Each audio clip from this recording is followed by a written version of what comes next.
Welcome, everyone, to the Good AP Times podcast, the Accounts Payable podcast, presented by Factura AI. I'm Megan Hardy, your host. For today's podcast, we are so thrilled to have Derek Henry joining us. Derek has worked in and around accounting for over 20 years as an auditor, corporate account leader, and more recently, software pre-sales. He's currently a senior solutions consultant at OneStream.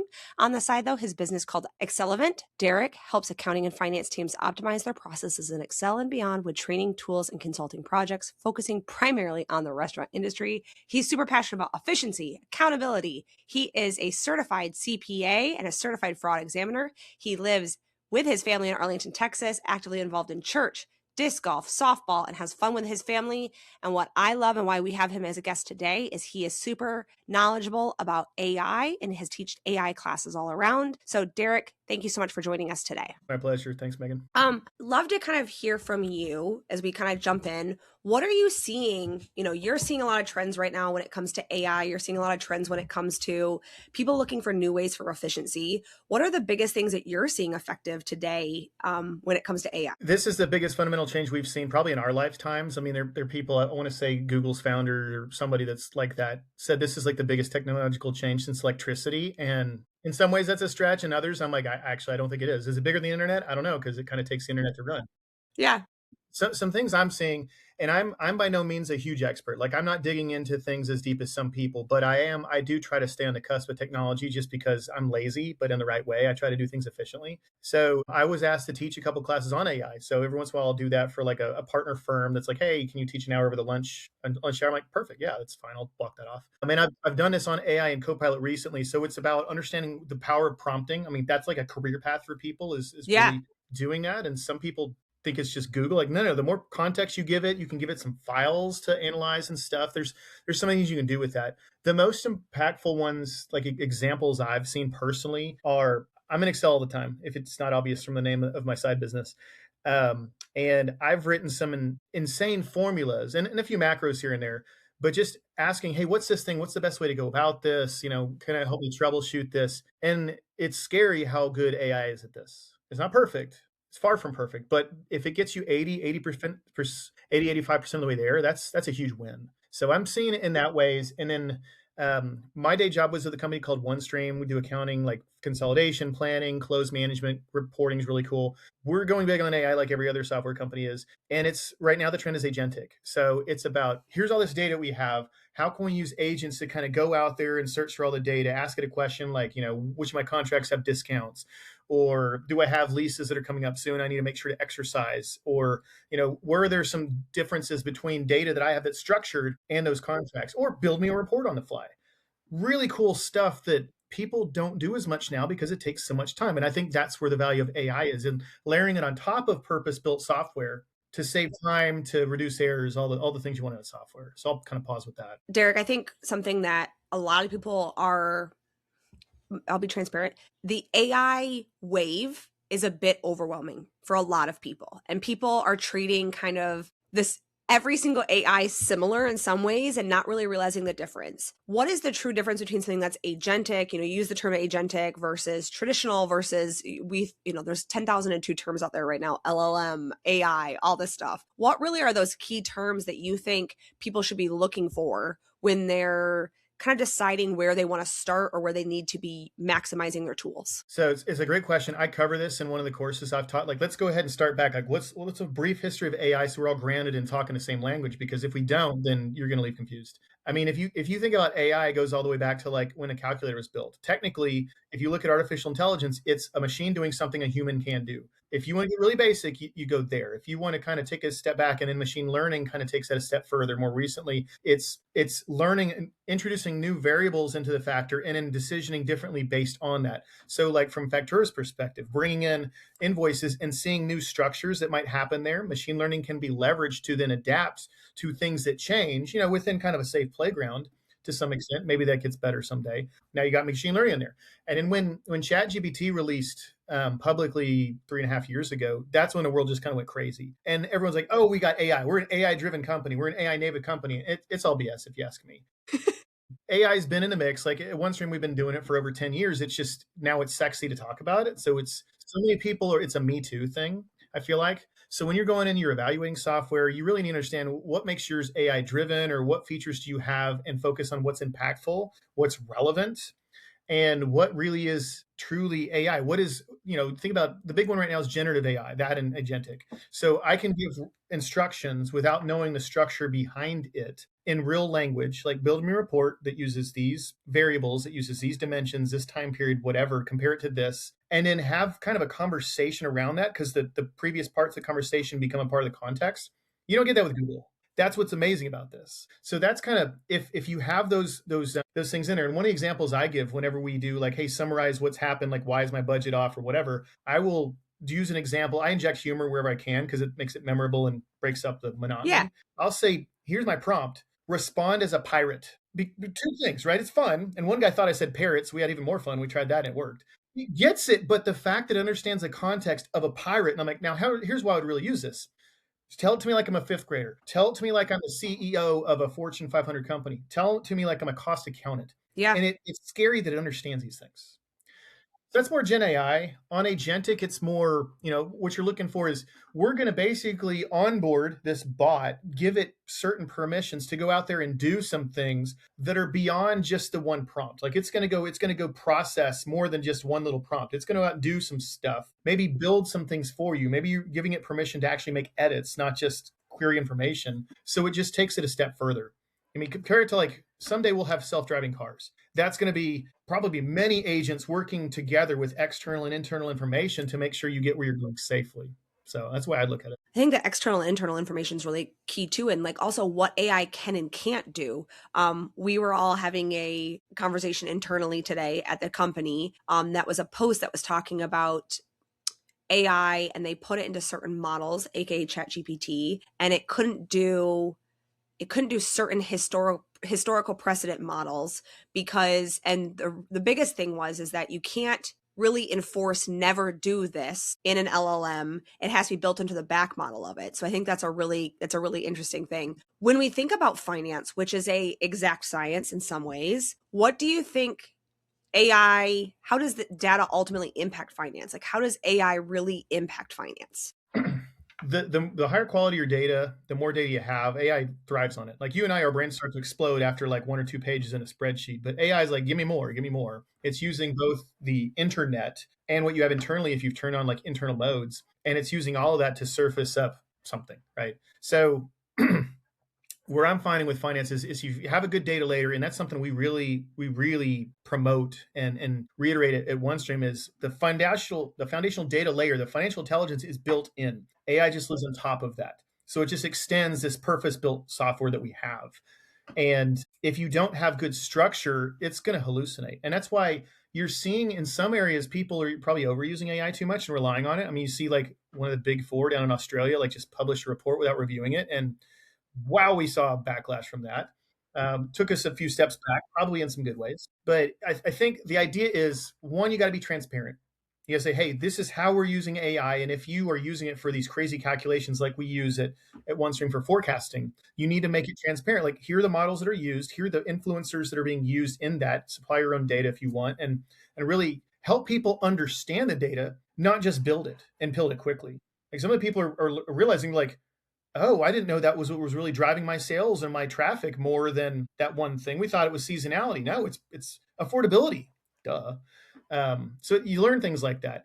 The other thing is having a human in the loop is crucial, especially with agents, because we've seen where we had an issue internally where an agent feature that we didn't even know was on accidentally closed a deal as lost. We're like, that deal's still going. It's going to probably close as one. Like, why? So you can't leave these things unchecked. You have to have guardrails in place and a human in a loop. Like, people are like, oh, it's going to take my job. And here's what I think. I think this with conviction. If you go back 40 years, computers started automating what people did. And we were like, oh, they're going to take over the world. It created more work. And then in terms of accountants and finance, then Excel and spreadsheets became popular. And guess what? We had more work. And then now we use printers less, maybe. I don't know, maybe more. AI is going to have a similar impact. It's going to shift the work more than anything it has ever done, but it's going to free us up to do more impactful, valuable things if we're using it right. So I think that's something to keep focused on. It's not doomsday yet. I mean, Terminator 2 might play out. I don't know. I don't think we'll see it, but iRobot, something like that. Right? Yeah. That's a scary one too, to some extent. They're all just perfect. Okay. You had mentioned it earlier about when AI gets layered onto messy finance and procedures, it just loves to hallucinate. So when you get brought in or when you guys have been involved with things, do you see that people oftentimes are trying to throw AI as a band-aid, or like instead of actually fixing the problem, they're just going, here, we're just going to throw AI on top of it? Yes, we see that. And now, let me be clear: the data doesn't have to be perfect. Yeah. There's a certain level of accuracy or precision or cleanness that you need to have for it to work right, but it doesn't have to be perfect. Like you can build in, depending on how it's built and the model works, you can build in checks to say, like, let's avoid these things. We know they're exceptions. We know that they're extraordinary. We don't want to factor those in, or maybe we want to unweight them to some extent, like they might happen again. There's things like that you can do, but you need to have a certain level of accuracy. And that's where, I think AI's best place in almost every process is above and beyond purpose-built software. AI is great for building it and getting most of the way there, and then humans obviously are going to kind of correct it and stress test it and review it and get what they need. But so many people like, I'll just build my own tool. I'm not going to buy that thing because it's too expensive, and we are not seeing good results from that. Vibe coding is, people who have never done coding before at all are trying this, and that is a recipe for disaster. It makes me think of that I Love Lucy episode where she's at the factory and can't keep up with the chocolate. I use that GIF all the time because it's true. Like if you don't have a good process, or if you don't have a good foundational knowledge level of something, right, it's not going to help. It might even make things worse. You wouldn't hire somebody who doesn't have a contracting license to build your house in the exact same way. It's Exactly. exact same way. And you're Okay. triggering me because I tried to fix a washer on Saturday and I did not have. We had a guy come out and look at it, and he's like, "Actually, you got the pump in here. The pump is working, but that was not your only issue." And I'm like, "Okay, that's why I called you. When it gets electrical, that's when I defer to the pros, right?" So Um, I know you're a fraud expert. From a fraud perspective, where do you think AI either reduces or introduces risk? both. Now, let me be transparent here. I do have my CFE, certified fraud examiner. I have not used that much in my career. It Okay. was a resume builder back in the day when I was, this dates me a little bit, but back when there's a whole lot of stock option fraud and stuff like Yeah. that, we were building out our forensic accounting team when I was at Grant Thornton. And I thought, hey, this is a great thing to get exposure to and meet people that even if I don't do this, I can liaison and just build relationships. Their world was even crazier than your standard accountant. So I'm kind of like, yeah, okay, this will be something I have when I need it. But I'm like, let me get back to some sense of not craziness. Yeah. But to answer your question, any kind of technology, we've seen this well before AI became more mainstream, like it has last couple of years, is that people are going to use technology to perpetrate fraud. We're also going to use technology to prevent, detect, and combat fraud. So the scary thing is people seem to be more incentivized to do bad things. They tend to be a little ahead of the game and be quicker, and then we're reactionary. When you think about the government, they're always years behind, and that's just accelerating. That gap is getting wider because of AI. So it's both, and you have to stay ahead of the game. It's something to be on the lookout for, and just every little loophole. The scary thing is that AI is getting faster and better, and it's learning, so many things. And it's just like with the agents. If you let things loose, then it can create havoc without even knowing it. If you were a restaurant finance or a restaurant operator and you were like, I need to bring AI in, or I need to come and fix my finances in some ways, where would you tell them to start? Like, where would be the best starting point for them to figure out either what they need to bring in or what tools they should do? I would, want to do a little bit of discovery with them and understand where they're at, where their challenges are, their maturity, how things are going. Because a distressed company is probably going to be a different response than one that's doing pretty well, and maybe even different one that's really kicking butt. So like if Texas Roadhouse came in here and we're like, I wouldn't change a whole lot with you guys. You're doing really well. How can we keep up that momentum and stay ahead of the game? So I would try to balance it personally. I'm a little bit biased because having been in the support center aspect of restaurants most of my career, you get no budget. Rarely do you get the budget for the cool tools.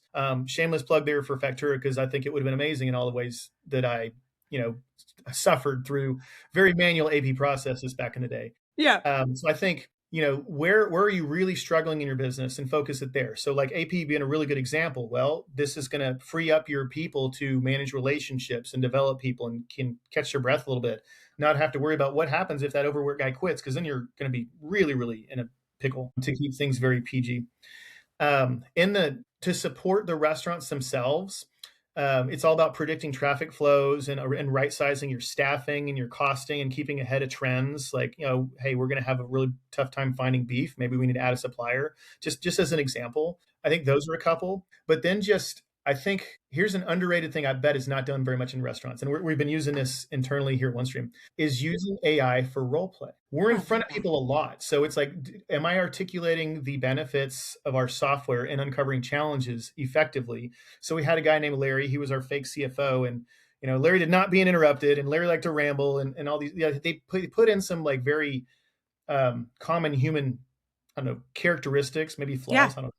But if you think about, let's say you're a server at a restaurant and you want to have some role play, there's only one manager for every 20 servers or whatever that ratio is. But if you can have that, if you can give them some scenarios where you're seeing there's struggles, and not just servers, but anybody that might interact with a guest, or, hey, here's a scenario, how would you handle it? And it kind of gives you guidance, almost like in an interview. That's a great example that I don't think, just things like that. I mean, if you think about where there is a struggle, why is the struggle? It might not be a technology thing. It might be a process or a people or just are you doing something that's completely not relevant anymore? Very common in accounting. So if you kind of analyze the process, and you can use AI to do that, like, hey, here's our process. What do you recommend we do that's best in class? I mean, just asking questions and exhibiting super curiosity is a great use case for AI. It's so funny that you say to do the role plays, because I think about how the generation right now, especially in the quick service restaurant that is helping behind the counter, is the generation that has spent more time looking at their phone and talking via phone than in human to human interaction.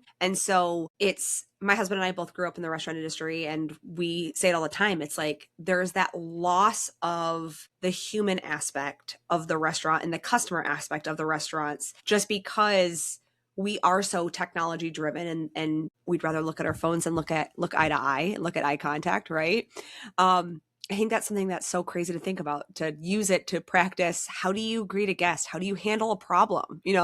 A guest says, hey, there's something wrong with my dish. How do you handle that? I've never thought of it that way. I like that.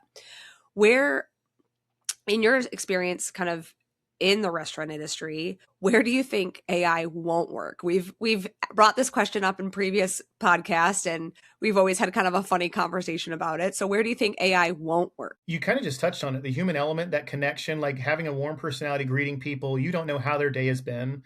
Hospitality is one of my core values. Maybe we get to that later. And I always take that seriously. Like I waited tables at Papacitos when I was high school and college, and really thankful for that time because it really impacted on me a lot of things. I think I matured more in that time than any time period of my life in a lot of ways, because one, like my pay was connected to the way that I treated people and how seriously I took, and all that. And some people slacked off with it. I've never been a smoker, and some people would go out there and I'm like, you're touching food. That's just gross. So I took it more seriously than pretty much anybody else I knew.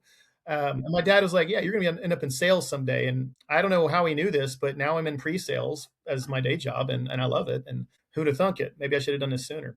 That human element is the biggest thing. You're not going to replace that. Nobody wants to talk to a screen. Now, I know that's contradictory to what I just said, but from a role play perspective in short bursts, yeah, and maybe you get some of those kinks out of the way, and then you talk to your manager. But that's also to some extent meeting people where they're at. Like you said, people are used to screens. Maybe they're more awkward with a human, and maybe you give them the option. But it's just, and this is something I suggested for our team earlier today with enablement. I'm like, maybe we do more role plays as a part of our training instead of just flashing up like new product features and training and just watch this, because that doesn't stick. But that awkwardness, yeah, it's awkward, but role play works. It absolutely works. Probably more than anything else. So human interaction. Let's just stop with that. If something else comes to mind, I think I'll find something. But you can't replace that. That warm personality, it's all about the feeling and the experience. And I just don't ever see AI really being able to replicate that. Well, and you have a core value of hospitality. At Factura, we have a core value of customer service, right? We always say that we are a customer service company first and a tech company second. And for us, I think that's something that really resonates in the restaurant and hospitality industry, because what QSR's numbers right now are, I think 70% is what the average is that's returning customers. So you need to be having that good customer service for people to come back. Why is hospitality so important for you? I think one, I've seen it from so many different angles. I mean, I'm a consumer. I like restaurants. Whataburger, one of my favorite QSRs. You know, being a Texas boy, Chick-fil-A knows what they're doing. I mean, if Chick-fil-A could run the government, I made a meme where Chick-fil-A was an airline. I'm like, what if they ran an airline? It'd be amazing. So I've got some of my favorites. I audited restaurants when I was in as an auditor the first 5 years of my career. I was a controller in similar roles at restaurants. I've worked with a lot of them from a pre-sales standpoint. And then I service them to, you know, it's probably the main industry I work with on the side when it comes to like automating Excel stuff and training teams and, you know, stuff like that. So I've got a passion for it because I do see the need to be warm with hospitality. It's not for everyone. One of my favorite quotes is from a gal named Justine Voigt. She said, hospitality means treating people like they're at home, even if you wish they were. Awesome quote because it's so punchy. Yeah. I literally used that because yesterday we did a demo with a hospitality company, and I included that with a home screen with some stuff, and they loved it. They'd never heard it before, which I figured they wouldn't because it's not a well-known one. Yeah. But I think it's about being able to provide value and brightening somebody's day and making a difference. There's not many other industries where you really get to feel that on a day in, day out basis. I love that quote. If you walked into a group today, what would you say is like, actually, let's take a step back. I've been in the restaurant tech industry for a long time. And I think back to when I first started and tech was used in like old school POSs. And that was really about it. And when that system went down, you still had the credit card machine that you did the like run over the piece of paper with. Why do you think restaurants, and I know that nowadays a lot more restaurants are adopting tech, but I still feel like they're very far behind compared to most of the other industries out there. Why do you think that? Like, why do you think restaurants are so far behind in adopting technology? Margins and you know, complexity to some extent. There's some risk involved with that. Some just like to operate old school. Some just don't know that it's out there. I think just awareness is a big thing. I had lunch yesterday after that demo at a place where the menu was on a tablet, and I was like, do I get shocked if I leave with this thing? She's like, I don't know, this is really new. It was kind of fun. Crazy. See, to me, I'm like, I think you take it too far when that's the case. I think if I wanted to order from a menu, I would just use your app or your website and use my own phone. Why do I need to use this? Or put a QR code there. You know, back when COVID was like, we can't touch menus, let's put a QR code. So I think that's a lot to manage. Now, what I do love, BJ's is one of the first restaurant chains that started using like a tablet to order from. So the server's right there. Yeah. And I love that because think about the inefficiency of let me write down your order with my chicken scratch. Now let me go put it in a machine. There's another error point. There's also time. And it takes time to get back to start doing that. The whole process is bottlenecked by that. But by them doing that, it saves time, it reduces errors, and they're in their section more talking with customers, which we already don't have enough time. And a lot of restaurants, like there's so much time crunch to turn tables or to get people out. There's that short period of window for lunch or dinner, your core time, your evening, your rush, whatever it is, that if we can use technology to expedite that when it's warranted. Like I was also at Del Frisco's for a couple of years, and that's maybe not the scenario where you're rushing people out in 30 minutes. No. Right? Paying at the table is another good one. I think that's helpful because it's becoming more common, or pay with your phone with an app or something. That's also a little weird because it's like somebody pays and they leaves. Like the server is like, did they pay? Let me check. So it's a little awkward. It's like I think there needs to be some kind of a flag or something like, hey, once you're done with this, let me know. Or here's a card you enter and they somehow get alerted or something. There was a scenario, quick story, and we'll move on to the next topic. This one time we're eating at a restaurant, kind of like a Chili's. And we're sitting there and the server just was not paying attention like I would have. We'll just put it that way. And my daughter's like, I just want some ranch. It's been 10 minutes. Can I eat now? And I'm like, you can eat, but I don't know. And she's like, if only we could page her with like an Alexa. And I'm like, cool idea. And then I'm like, okay, think of all the bad things that would happen if that really happened. But if there was a way to kind of page, almost like a flight attendant on a plane, that might not be a bad thing. Now, I think it would be abused a little bit until we normalize the behavior. But I think there's more that we can do beyond just the POS, the online ordering, the pay at the table, the menu. I think there's all kinds of things people do, but it brings me back to there's also things we can do from a human element, like in unreasonable hospitality. Like the things that they did with the stories in that book, I think that's our benchmark for everybody. Even if you're, I know I said already, Whataburger, one of my favorites down here. I love going to this restaurant because there's a guy who's been here for 30 years. He's so warm. He's funny. He's always like, he noticed, he's like, hey, your tea's almost gone in it. I'm like, yeah. He's like, you want more? I'm like, Give me a minute. I'm going to have to pee every 2 minutes. He knows these things. You don't get that with AI. Yeah, it can machine learn, but it's just different. It doesn't pick up on the subtleties. Have you seen those? Have you seen, I think it's another podcast, I can't remember the name of it, where they talk about the can we get rid of the QR codes? It's like one of my favorite, it's one of my I've seen favorite podcasts. It Yeah. cracks me up. They're like, can we just get rid of the QR codes? Just give me a menu back in my hand. I don't care. Just give me a menu back in my hand. For I think menus, I agree. QR codes are awesome because who wants to type out a URL? Like that's Yeah. they're helpful, but you can go too far for sure. Yeah. And it's funny that you say something about flagging the servers. As a restaurant is one of my favorites in Atlanta. They're now a decent sized chain, but they actually have the human element of it where you have a card that's green or red and you put it at the top of this little stick that stands on the table for you to flag your server when you need it, which is so interesting because so much of their stuff is actually done. You order for yourself on your phone, you do a lot more that's on your own. But then if you need something from a server, instead of, because it's so on your phone and so digital, that like they bring back that human element to be like, we're here to help you, just like, you know, raise a white flag kind of a thing. I like it. It's like, reminds me of Poncho's Raise the Flag back in the day. That was part of their jingle. So what was your experience with that? Do you think it worked well, or do you think it was abused or neglected, or all of the above? The only way I can say this is it was just weird because you had done so much interaction without the server that then to be like, oh, I need a server, right? Oh, I need a bowl, I need a plate, I need something. So you flag the server and they come over and you like don't have that first natural interaction with that person.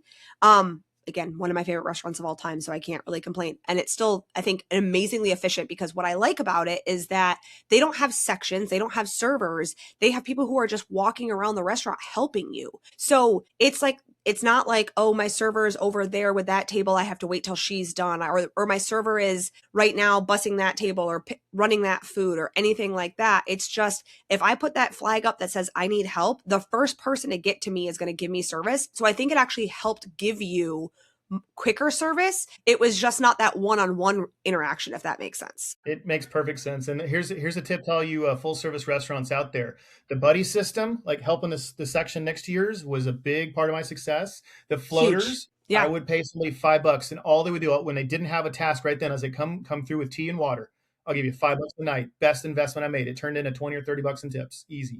Oh yeah. It's so, when I first started in restaurants, I worked at a really high-end fine dining tapa restaurant. So if you can imagine the volume of food that's coming out at those places. So I was what was called like a sales support or a server support, where I ran food to sections. They would come grab, I'd clean tables. I was there to just help those servers. So I had to know which server was in each section. And then we were assigned as like a support 2 to 3 servers that we were supporting on, which was so helpful because you were just running their food back and forth, doing all that, which was really unique. Okay. And I bet the service is great. Yeah. It was always great. It's been around that restaurant's been around for 30 some years now. So it's really well done. All right. One hot take, then we're going to get into the fun rapid fire questions and have some fun. So what is something about AI in restaurants that you think people are getting? Well, you actually kind of already said this. The AI fear of replacing the jobs a little bit. But what do you think in restaurants with AI, people are getting completely wrong or right? Or really, where do you think the shift, you said, it's going to create new jobs. Where do you think those new jobs might happen in the restaurant industry? The first thing is, I don't think people are using it enough. I think they're using it as Google on steroids. And I think even taking it a step or two further, like really getting good at prompting, like some of the prompts I'm writing, like to write a formula. Okay. So I'll give you this example. The restaurants you've supported, I bet they had a funky calendar, right? Oh yeah. Yeah. 4x4, 13x4. Like it sucks because everything's different than the rest of the world. Right. Which makes us valuable when we do right things with it. But everything in accounting has to then be kind of layered against that calendar, and you have to kind of do cutoff and whatnot. So I had a macro that did this for a while in Excel, and with the new way you can do formulas in Excel where they can spill one formula, spill down or across or both.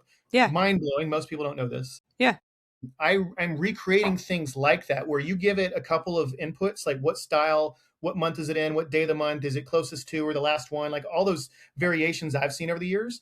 You give it a couple of those, and how many years do you want to build it out for? Boom, instant calendar with one formula that can accommodate that. Well, behind the scenes, the formula takes up a good page. Yeah, it looks like programming. In fact, I think it's tougher because it's programming usually has things you can follow along more easily. But AI helped me do that. And so if you think about it, there are efficiency gains all over the place to be had in the tools that you have. AI is really good, especially with stuff as widely used as Excel, to help you build in the little micro automations that I'm telling you, they will add up very, very quickly. So I think not using it enough is the big one, and how our role is going to change. I mean, it's just I don't know that every title is going to change. It's just what you're working on. So as we introduce more agents, as the little things are happening, as data is just flowing in and you're managing by exception, you're just going to be brought into other areas. Like accountants might look more into ops stuff. Yeah. They might look more into legal or masquerade more as HR. Like we're going to see pods of things happen more that you don't just have to stay in that one little role, because AI is able to take so much of it over. It's going to take time, but that's a big shift, I would say, for like restaurants, retail, and hospitality. Yeah.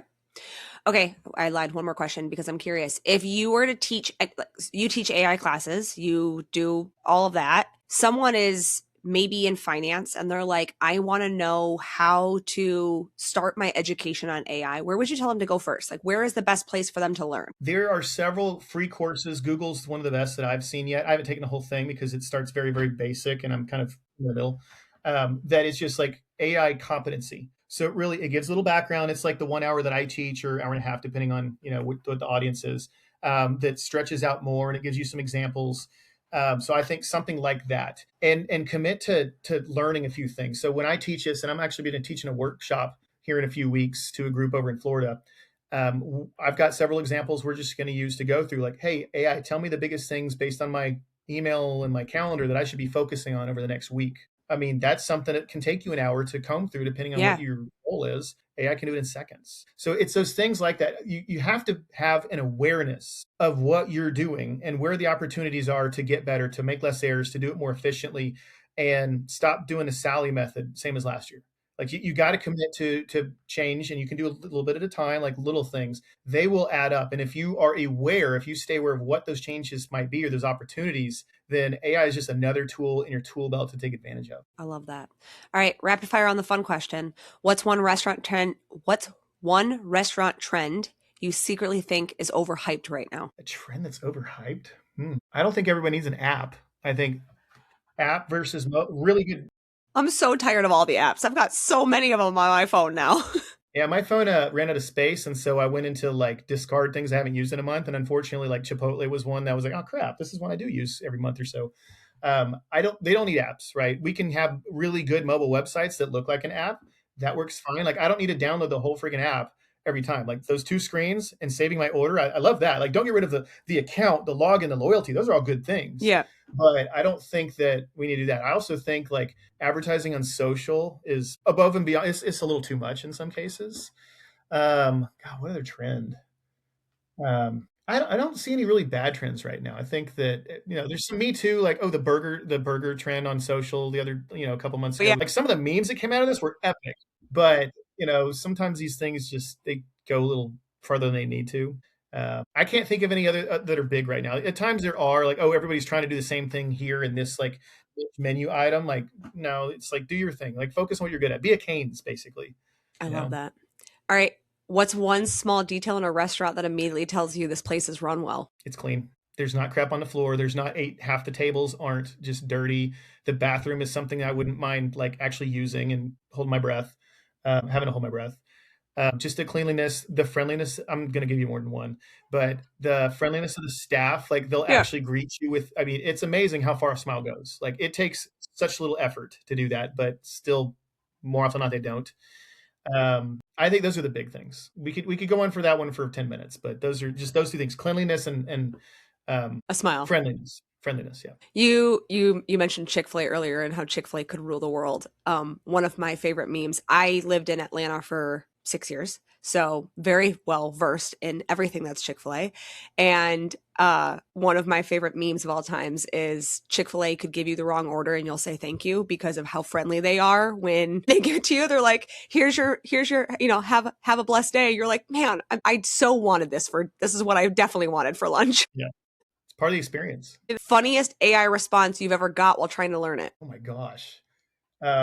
I'll give you one that's kind of a meme because I'm not intentionally trying to find it. I do try to surface humor out of AI just to see what it has, and it's always So awful. And if you knew my filter, like this has become a thing. The quick story: my kids got me the rip off calendar a few years ago, and at the COVID year, and I'd read them. Okay, maybe one a week is good.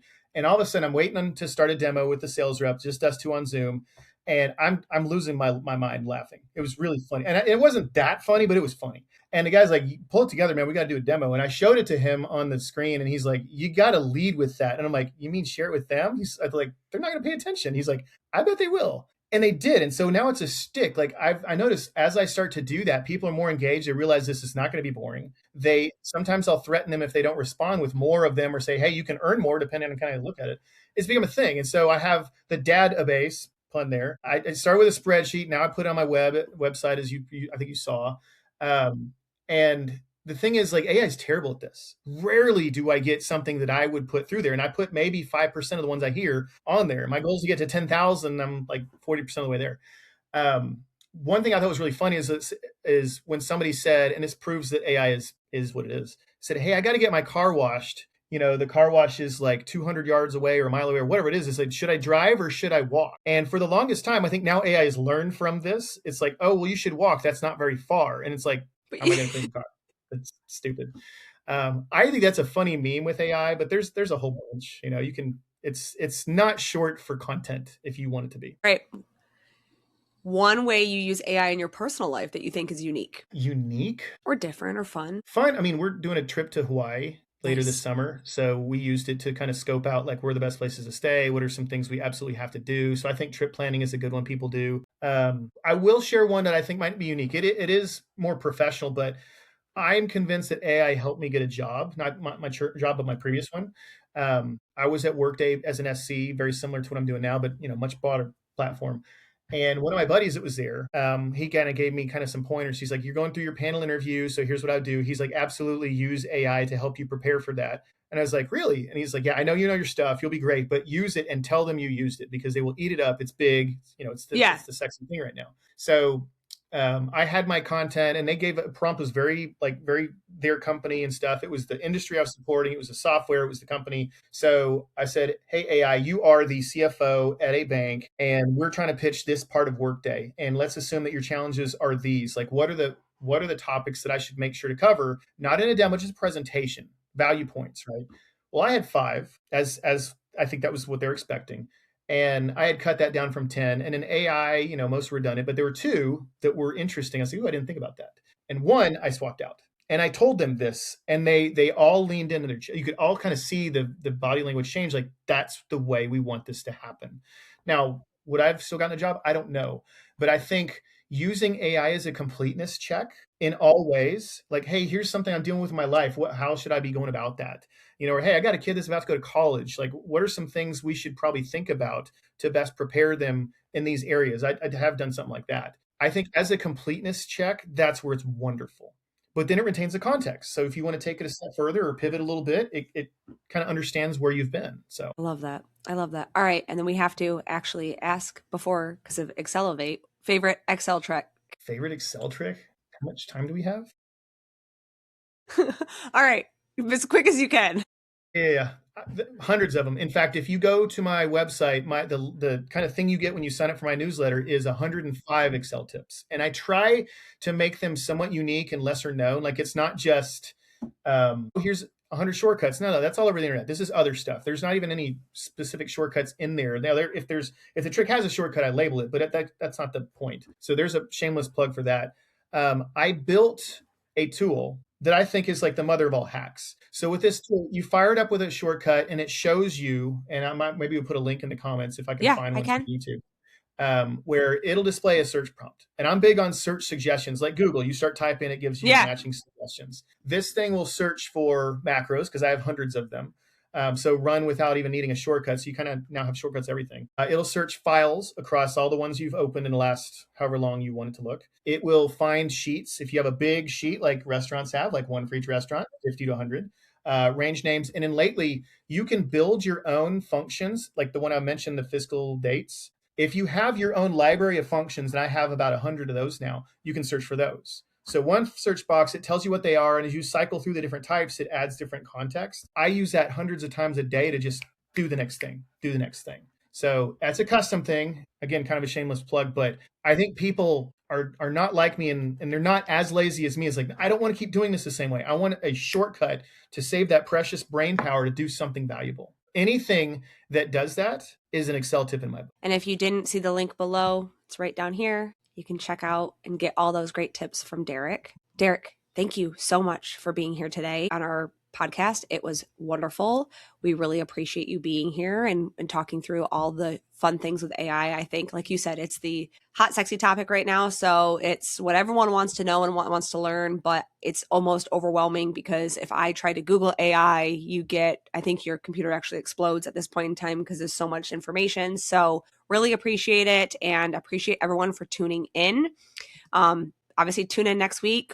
Learn more with all of our great links below, all of our great information, and more importantly, just really thanks for being here. And thank you, Derek. It's my pleasure.